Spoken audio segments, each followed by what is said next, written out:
From the KSL Broadcast House, this is Sunday Edition with Doug Wright. Thank you for joining us on the program today, and obviously we will focus the entire program on the aftermath, the unfolding events that are happening in Afghanistan and what effect that is going to have on our country, refugees, and so on. We'll be talking with our federal delegation. We'll also be talking with local leaders. Earlier, I had the chance to talk with our 2nd District Congressman, Chris Stewart, with his military background and, of course, his position in the United States Congress. We wanted to get his take on what is unfolding in Afghanistan. As I watched the situation unfold in Afghanistan, Chris, I couldn't help but reflect, and I know there's so many things that are totally different. But when I saw the people scrambling, I saw the people running and clinging to the wheels of a gigantic, I think it was a C-130, I all of a sudden had a flashback to the rooftops of hotels in Saigon when people were throwing themselves on the rails of helicopters. How different was this in Afghanistan versus the evacuation that we saw in Saigon? Well, I mean, there were some differences, which perhaps I could elaborate on, but there's much that is the same. I think, Doug, for our generation, and maybe you're a little bit older than me, I remember Saigon, but I was young. But it defined a generation. It defined probably 2 generations. It bridged. And that's an iconic picture. You could show that to most Americans, the evacuation of the embassy in Saigon, and most of them would recognize what it was. And I think 50 years from now, you're going to be able to show people pictures of this evacuation from Afghanistan, and they're going to immediately identify it. I really believe this is that important of a moment. And there are a lot of parallels. But I tell you, the real tragedy is that it didn't have to be this way. There were processes and things we could have done and should have done with the right leadership that would have avoided this. It's heartbreaking to me, and I know it is to you, and I think it is to every American who watches this. Yeah. As I heard President Biden outline, this was a while back, what was anticipated, that it was time after 20 years. And I think that resonated. I know it resonates with you. It resonated with Donald Trump. It resonated with Barack Obama. It obviously resonates with our current president.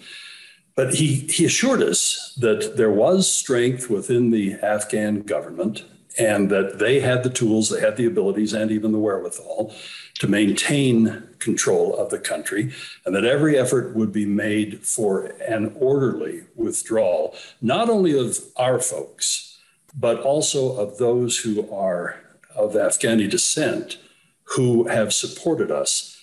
That didn't quite happen. I'm honestly a little shocked.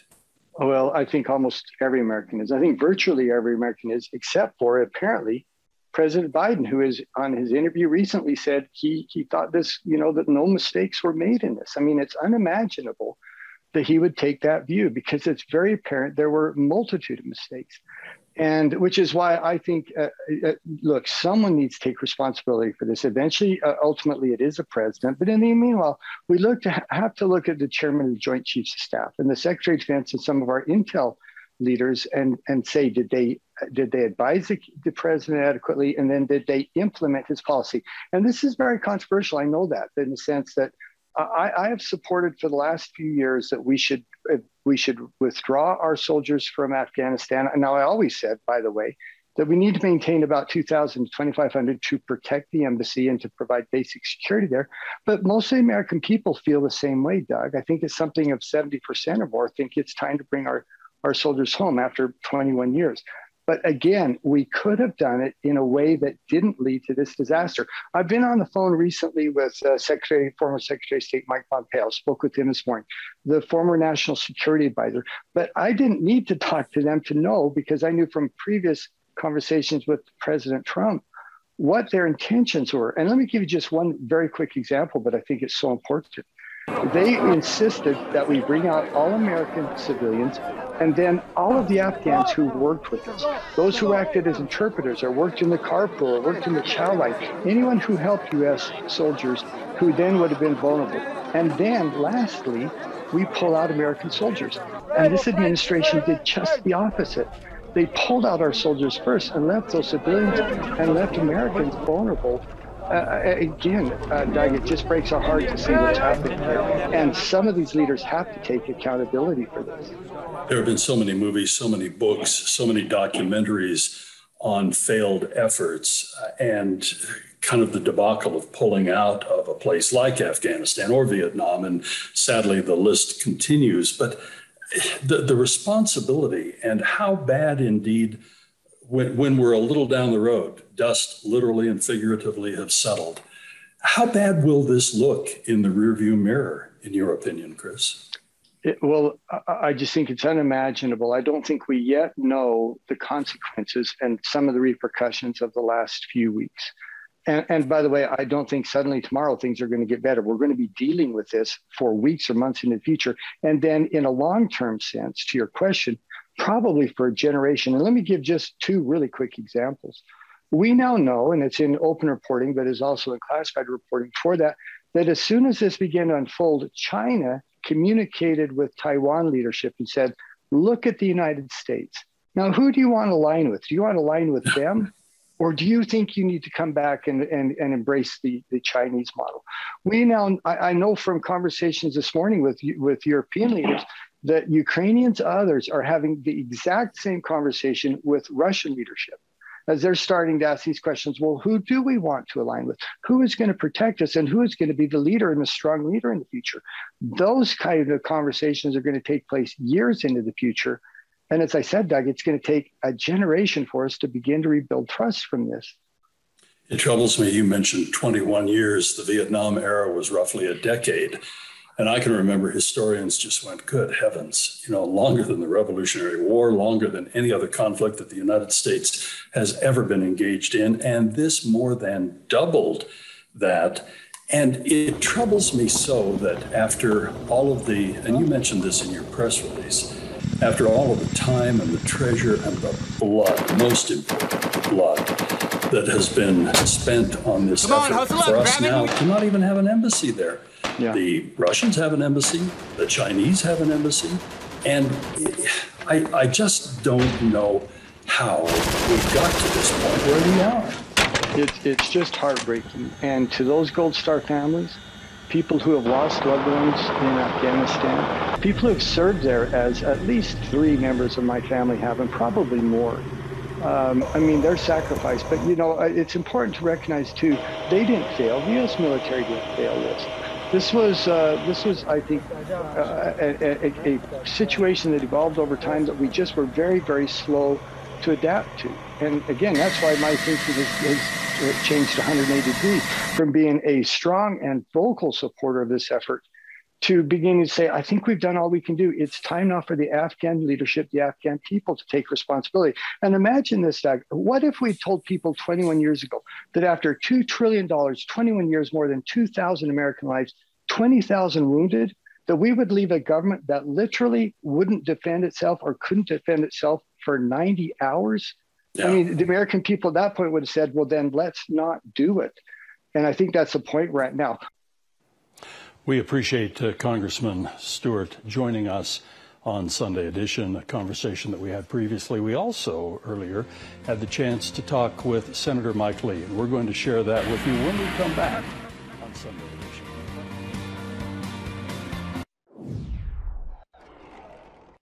Americans, our allies, many Afghans are working very, very hard right now and desperately to get out of Afghanistan.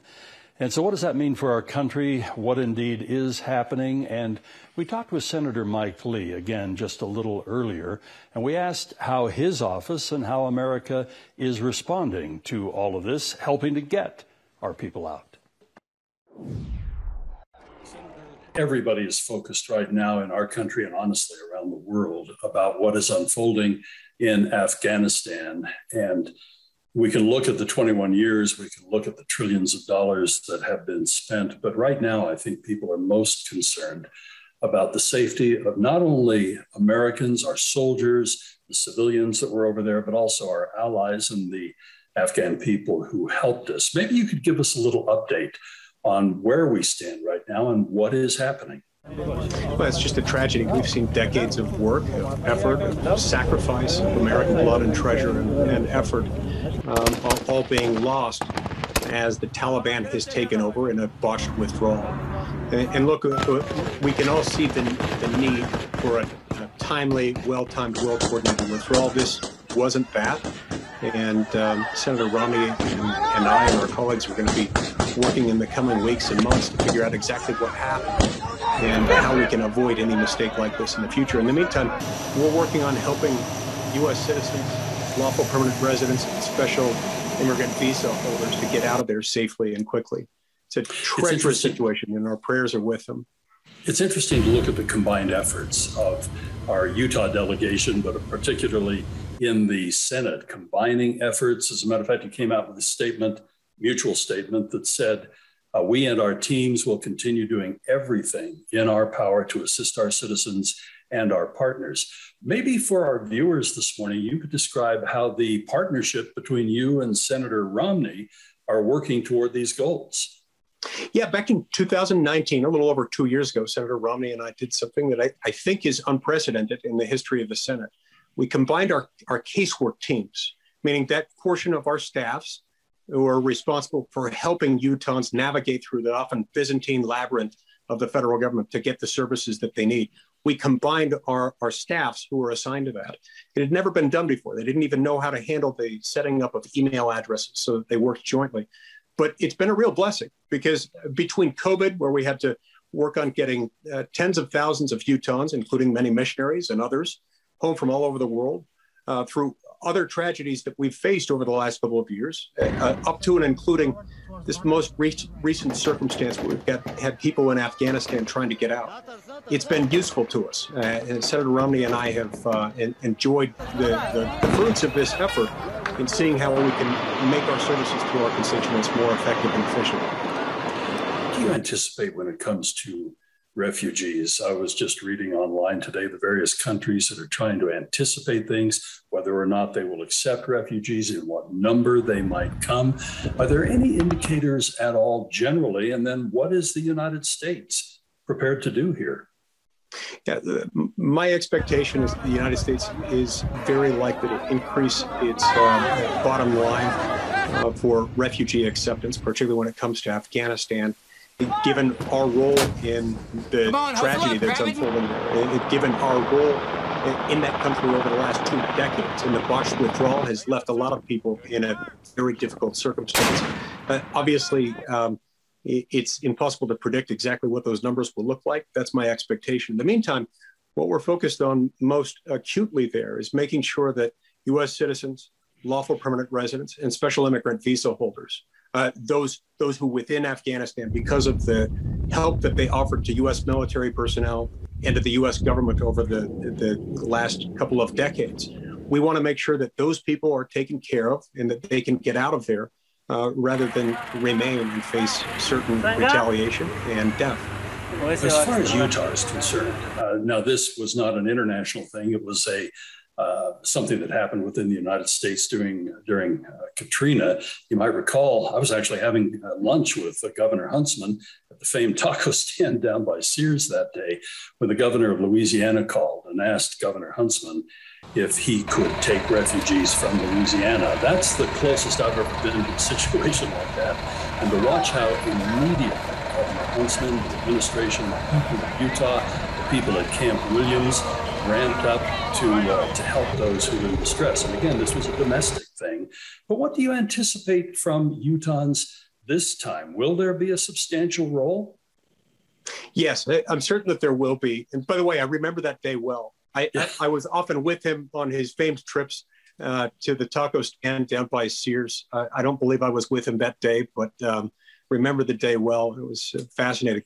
Utah has been a place that has welcomed refugees, and with good reason. We've got communities of faith and various backgrounds in the state of Utah from lots of different perspectives, lots of affiliations, who have helped to welcome refugees. It's one of the many contributing factors that, according to some recent studies, has shown that the greater Salt Lake City metropolitan area has the highest degree of upward economic mobility of any place in the country. It's a kind of place where you can be born into poverty or arrive with nothing and have the reasonable hope and expectation that if you work hard, someday you'll be able to retire comfortably. And one of the reasons for that manifests itself in our acceptance of refugees. So yeah, I strongly expect that we'll continue to play a heavy role there. One final quick question. What are you anticipating from the Taliban? I've read some interesting articles. Some I think are very Pollyanna-ish. The Taliban has come of age. Now they are playing nice. I'm struggling with that. But what are you anticipating? What is the buzz in Washington? What can we expect to and for the Afghan people?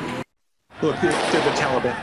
They're not going to cease to be the Taliban now that they're officially in power again in Afghanistan. I think it is folly. I think it's a fool's errand to suggest or indulge this fiction that somehow they're going to become Boy Scouts and Girl Scouts. I don't see that happening. And so to those who would suggest that, I would ask, where is the proof of that? That assumes facts not in evidence, and indeed facts very contrary to evidence. Senator Lee, we always love having you on the program. Thank you for being with us on Sunday Edition. Thank you. We'll continue our conversation. We'll bring it to the local level coming up next on Sunday Edition.